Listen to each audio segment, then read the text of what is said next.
You're watching Shalom TV, celebrating Jewish culture. Funding for Shalom TV has been provided by the following.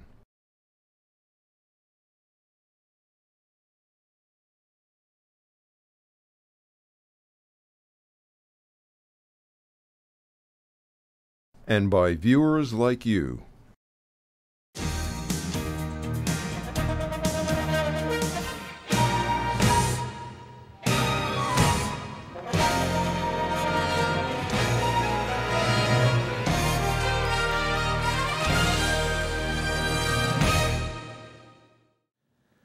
During the night of Friday, March 11th, Palestinian terrorists, apparently with the help of Palestinian police, executed a plot against the West Bank settlement of Itamar, an Orthodox community in the heart of biblical Samaria, some 2.5 miles south of the Palestinian city of Nablus. One or more terrorists snuck into Itamar and into the home of Udi and Ruth Fogel, where the husband and wife slept near the bedrooms of 3 of their 6 children, Yoav 11, Elad 4, and the infant daughter Hadass, just 3 months old. All 5, Udi and Ruth, Yoav, Eldad, and Hadass, were butchered in their sleep. There's no way to adequately express the degree of horror and revulsion these heinous murders evoke in any human being of conscience. And I'm sure many of you saw the horrific photographs released by the State of Israel, which usually has a policy of not showing victims of terrorism, but in this instance felt that the sheer monstrousness of the brutality had to be seen by the world. And I personally felt Israel's decision was the correct one, perhaps even overdue, and that Israel has been at a public relations disadvantage when the only photos of victims seem to be Palestinian. In this instance, the photos spoke volumes. And because they were published in many places after the attack, we're not going to show them now on Shalom TV. What we will show instead are photos taken in health and life of Udi Fogel, 36 years old, Ruth Fogel, 35 years old, Yoav, 11, Elad, 4, and Hadass, 3 months old. The murders literally took one's breath away. We all know that the evil of war is that real human beings, real people, die. But there's something almost incomprehensible when a mother, father, and young children are slain in their beds doing nothing to inflict harm on anyone else, purposely put to death. And one can only shed tears for the senseless loss and for the pain shared by extended family and by the entire community of Israel, which is one small family. And yet life continues in Itamar, and to give us a sense of what families are feeling now and what they're doing, we're privileged to have on our phones from the settlement of Itamar, the spokesperson for the community, Leah Goldsmith, an American Olah who is married to the mayor of Itamar, American Olah, Rabbi Moshe Goldsmith. And Leah, I want to begin by expressing on behalf of our entire television community our profound condolences to all of the families of Itamar and indeed to all of Israel. And I want you to know that there are tens of thousands of people who will be hearing you on Shalom TV throughout America, and will also be airing this conversation in the Russian language throughout North America to the hundreds of thousands of viewers of the Russian Television Network of America. And I know that every single person grieves with you and is with you and your entire community at this time. And I thank you for making time to speak with us. I really appreciate that in the name of all the people that live here in Itamar.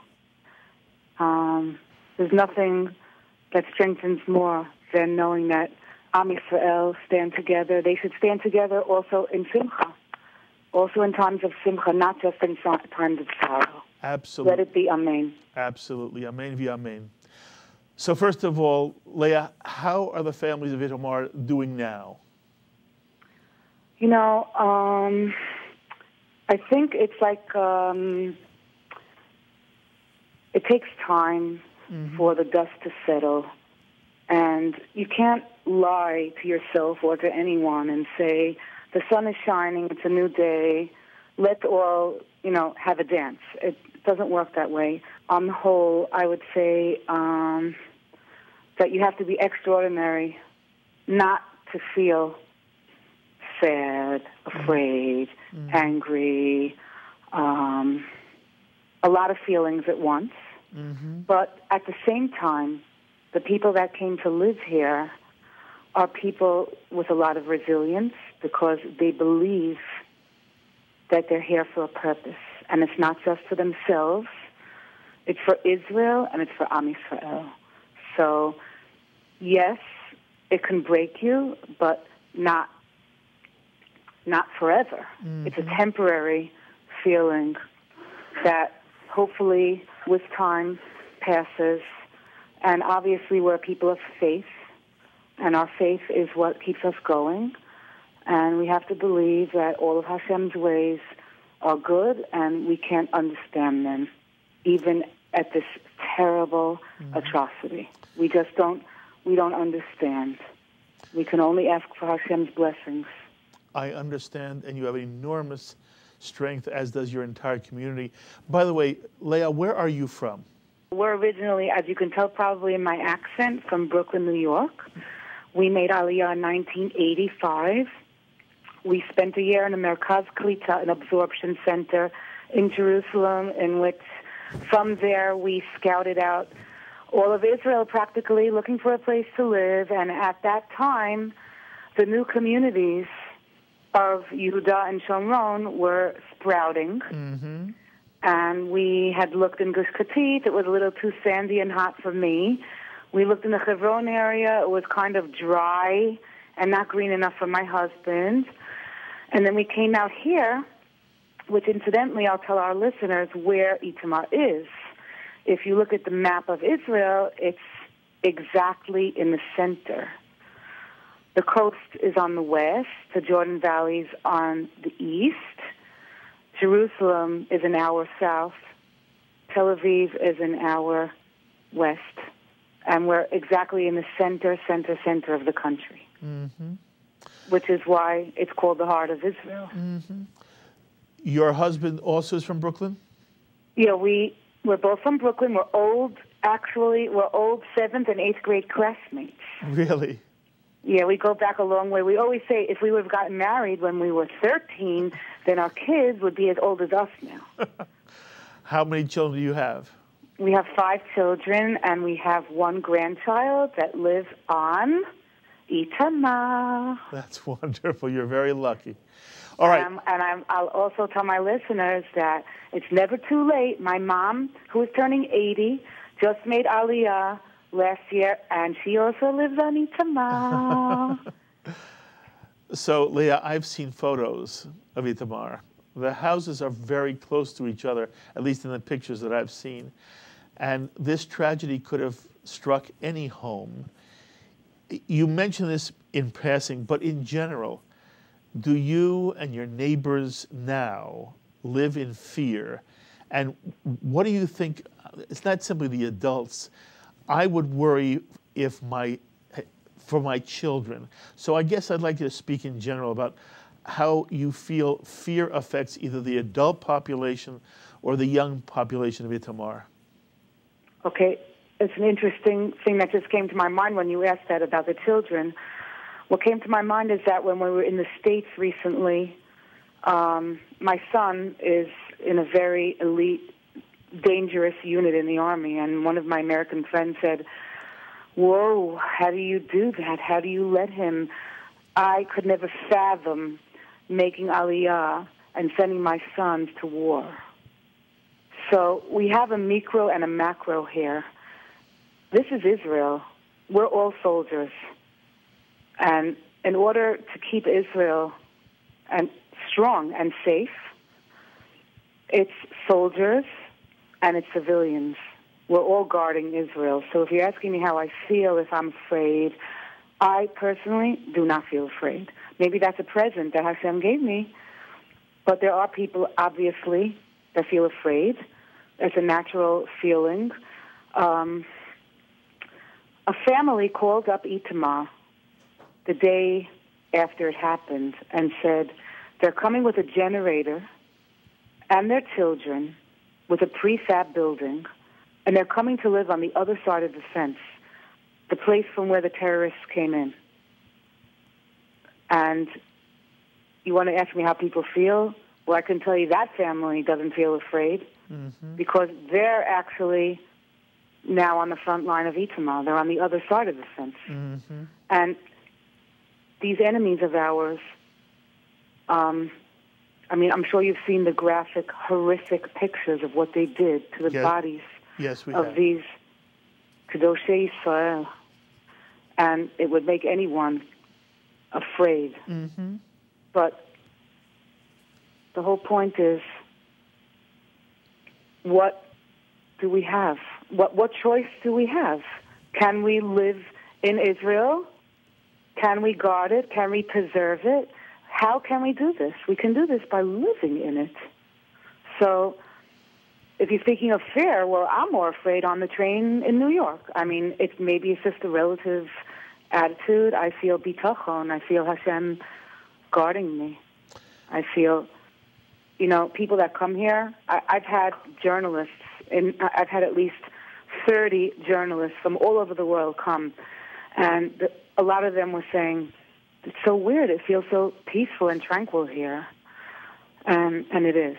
And by the way, as far as the houses being close to each other, the nucleus of Itamar is in the area where this terror attack took part. But you should realize that Itamar, it has a large landmass, tens and tens of miles that you can walk till you reach the next house, the next hilltop where other families from Itamar live.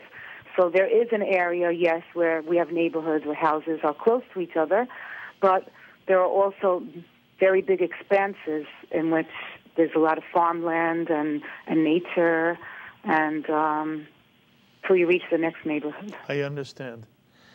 You spoke beautifully, but from an adult perspective. Are you from telling, an adult perspective? Yeah, okay, my kids. Yeah, are you telling me that there are? I would expect. I wouldn't be surprised, Leah, if you said to me, there are children now who can't sleep at night, who have nightmares, and who want to go to sleep with the light on and their parents standing guard. Am I wrong? You're not at all wrong. We went through this. This is a kind of deja vu nightmare for us because our kids were much smaller during the quote-unquote Oslo peace days, the peace days in which over 2,000 Israeli civilians were brutally murdered by Palestinian gunmen. In those days, I'm talking 2000, 2001, 2, 3, all of those years, we had our children sleeping in our bed with us because of so many terrible things that were going on. But you know what happened to those kids that were sleeping in our beds? They became elite soldiers in the most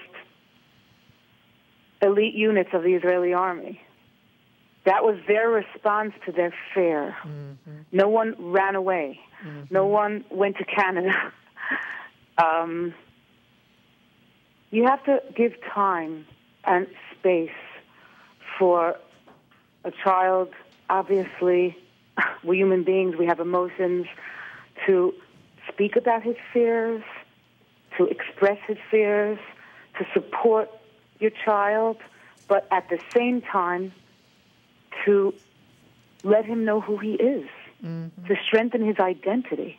Why are we here? Who are we? What is our job? Leah, you knew the Fogel family, Udi and Ruth and their three children, Yoav, Elad, and Hadass. What can you tell me about them? What were they like? This, is very emotional. But what came to my mind as this terrible, horrific act was going on, we were sitting at our Shabbat table learning about the sacrifices, Parshat Vayikra. And we know that you can't bring a sacrifice that has a blemish. You have to bring a perfect, perfect sacrifice.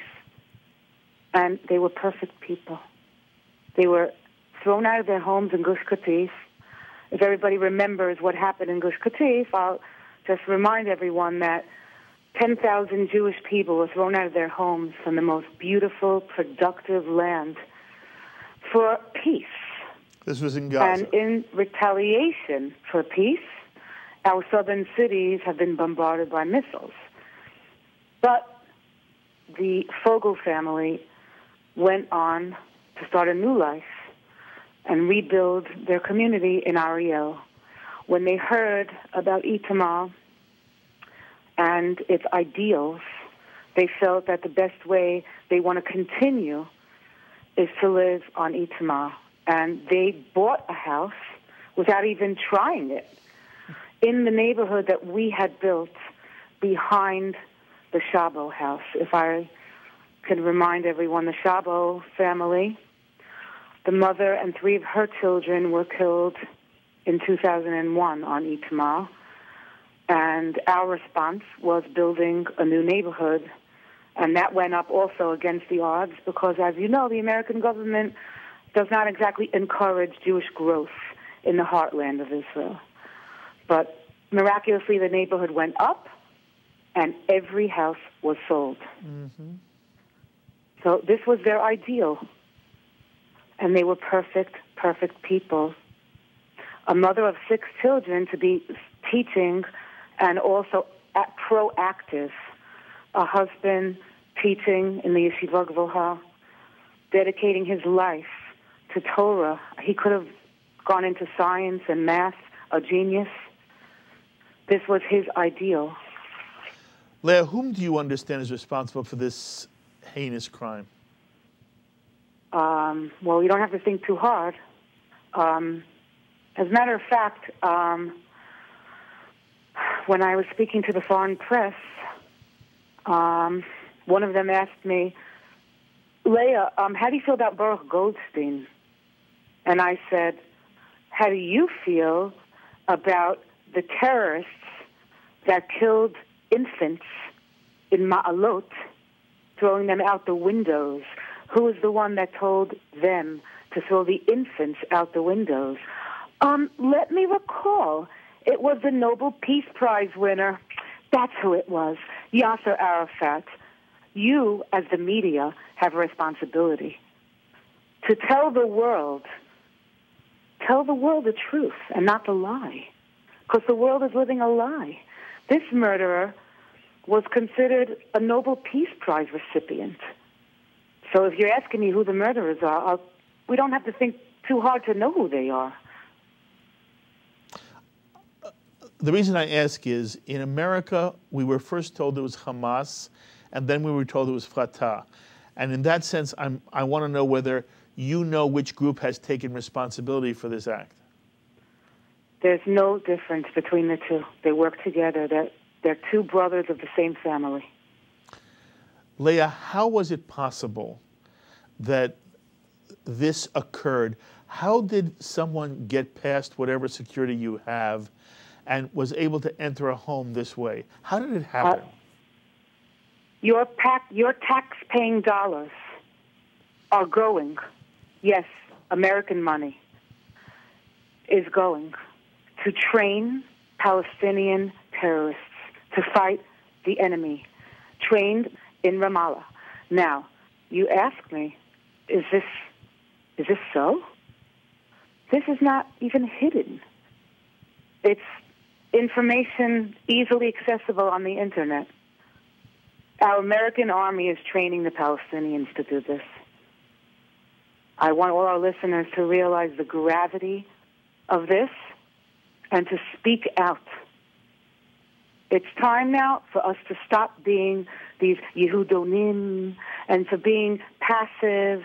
The only way we're going to win this war is if we open our mouths. In Mitzrayim, Paro had it to the point where our mouths were shut. We had no voice until finally the Exodus came, and Pesach means an open mouth. If you want to reach redemption, you have to open your mouth and help us, because it's not enough that we're out here. We're doing our best, but we need all of you to raise your voice, and we need to work together, all of us, which is why I'm so obliged to you for helping me by interviewing me, because the more we hear each other, the more chizuk we get, and then we have a more influence over wider circles of listeners and people that can influence.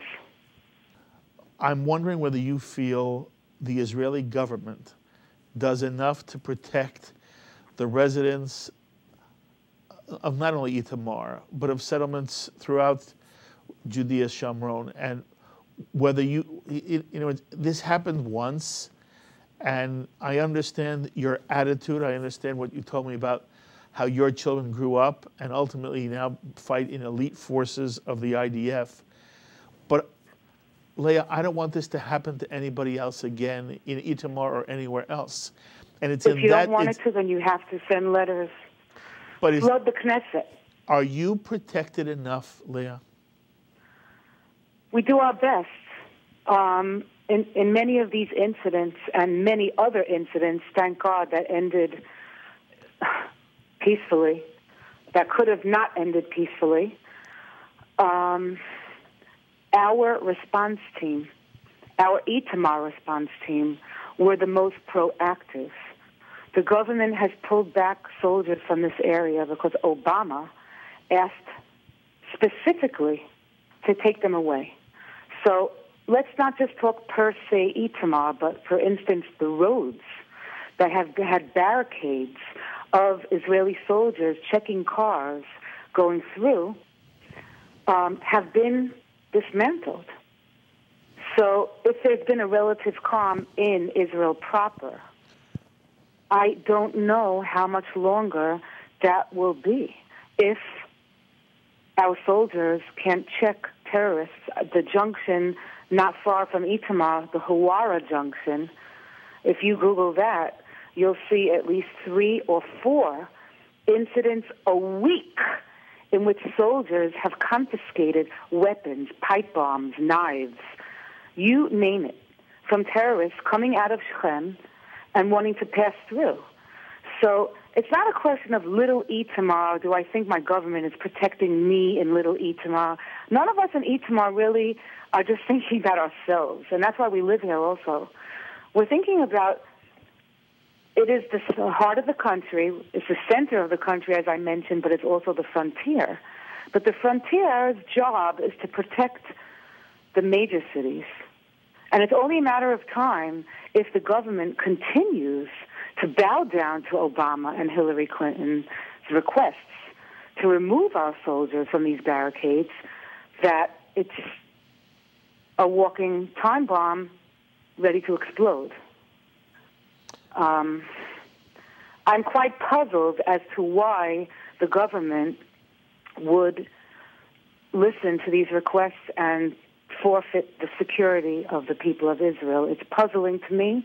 And if you're asking me about fear and all those other things, I feel worry.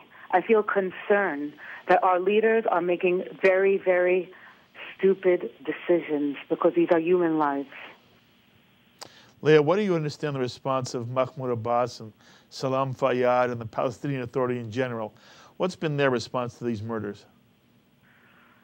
All I know is that when it happened, I saw some clips of them passing out candy and cake in Gaza, dancing in the street.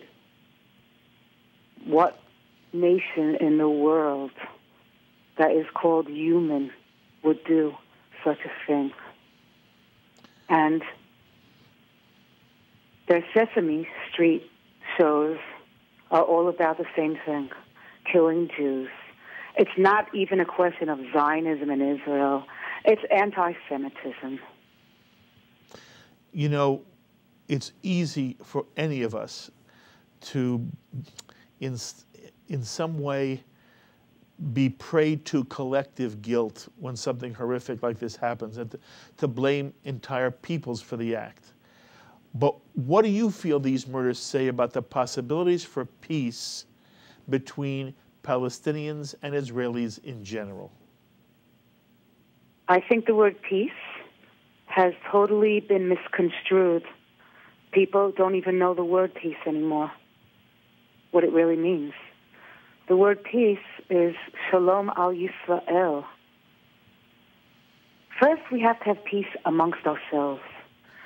Just like Joseph, who was thrown in the pit, only later to pull his brothers out of the pit and collect them to him, that's the only way the situation will be rectified. When all of Am Yisrael, with all its fragmentations and political parties and sub-parties and all the different ideas and different factions and the J Streets and the this and the that, when they all come together for the one objective of peace, of true peace, when we can have peace, then the world will have peace. Do you hate Palestinians?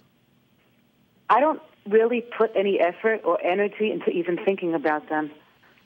I've lived out here for the last, I told you, 25 years. I've found an easy method of how to just have a non-stressful life. I do not at all put any emphasis of my thought process onto them. I put my emphasis on the land, on my family, and on my jobs, Am Yisrael and Eretz Yisrael. It's really, really not even in the horizon of my thoughts. I believe Itamar is roughly 2.5 miles south of Nablus. Is that true? Yes, as a matter of fact, in about an hour, we are all going into the tomb of Joseph, who is located in Nablus, Shechem. It's a very, very special time for us because the tomb of Joseph, as we remember, in the Oslo peace process, was destroyed, decimated, burnt by Arabs when the Israeli army relinquished it to the Palestinian Authority. Only recently has it been renovated, and from time to time the army gives us an escort in. But we definitely would prefer it to be like the old days before Oslo, when we had free access during the day and during the night to this very holy site, which our father Jacob bought fair and square. And I may mention also that the Temple Mount, I know everyone likes to go to the Kotel, but the Temple Mount really is the place that King David bought fair and square. I mean, he won many wars, but he bought this place. And Abraham bought the Tomb of the Patriarchs in Hebron. So when the world comes and says, this is a faraway land of Oz called the West Bank, you guys have to know how to say, this is Eretz Ha'avot. These are the roots of our identity. And we're going back. And nothing in the world will keep us away from our fathers, mothers, and identity and land. Leah, do you have any Palestinian friends? Do I have any Palestinian friends? Yeah. In the past, many, many years ago, when we came out here in the mid-'80s, before all the politics destroyed any chance of peace, we had dealings. We would go into Shechem. I would do my mail there. I'd fill up the car with gas. I remember buying diapers for the kids. There was commerce. There was none of this. But that all ended with Oslo. Not because I looked to stop having friends in Shechem, because I was told that it was Judenrein, and I wasn't allowed in there anymore. When you go to the tomb of Joseph, will you be frightened? Not in the least. Because you're going to Because Nablus. it's like going home. Like, you know, remember when you were a kid, and like sometimes like you go back to the home you lived in? That was like our home. No one feels afraid in their home. Mm-hmm. Last question for you, Leah. What does the future hold now for the people of Itamar and for yourself? I believe that this horrific event has brought a clarification to all of Am Yisrael. And I don't think that people are going to just go like sheep to the slaughter anymore. I don't think the silence will continue. I see sparks of light in many places. People in Israel stop traffic in the major cities of Haifa, Tel Aviv, Jerusalem, and other places, Rehovot, Ra'anana, Bnei Brak, to stand in solidarity with Itamar, because Itamar is those places. And I think, unfortunately, like I started this interview and I said I wish we could only be talking the smachot. Unfortunately, sometimes it takes a horrible tragedy to suddenly see the light, like the dried bones of the Holocaust. And the state of Israel was born out of those dried bones. So God works in mysterious ways, but we have to know that we're only going forward. Leah Goldsmith, you're a remarkable human being. You say, by the way, you come every now and then to the United States. I do hope I get to meet you in person. And that would be very nice. I would love it. I cannot thank you. Can I give my website to everyone? Of course, dear. Okay. It's www.friendsofitamar.org. We're working on a new project. We want to build a permanent synagogue for V'zecher Kol HaKadoshim. Anyone who's willing to help with this project, we would very much appreciate it. Our website has many, many, many pages for English speakers, Torah thoughts. You can even tour Itamar. It's a wonderful site. We'd love to hear from all of you. We should hear B'sorot Tovot and Shabbat Shalom to everyone. Wonderful, Leah. I cannot thank you enough for taking the time to speak with us. Once Thank again, you. our profound condolences to you and your entire community. Thank you and very, I wish very for you much. now only years and years and years of real shalom and peace for you and all your loved ones. Thank Amen, you and very you're all much. welcome to come and visit too. I look forward to meeting with you. Thank you very darling. much. Be well. And that was Leah Goldsmith, spokesperson for the Orthodox settlement of Itamar, about 2.5 miles south of Nablus, Shechem. It was a privilege for us to be able to present her to you. Until the next time, I'm Mark Golub. Be well, my friends. We would be pleased to send a complimentary DVD of this program to anyone who can send a tax-deductible contribution of $36 or more to the nonprofit organization Jewish Education in Media to help support our programming. Tax-deductible checks may be made out to GEM and mailed to GEM, Post Office Box 180, Riverdale Station, Bronx, New York, 10471. Please indicate the program for which you would like a DVD, and we thank you for your kind support.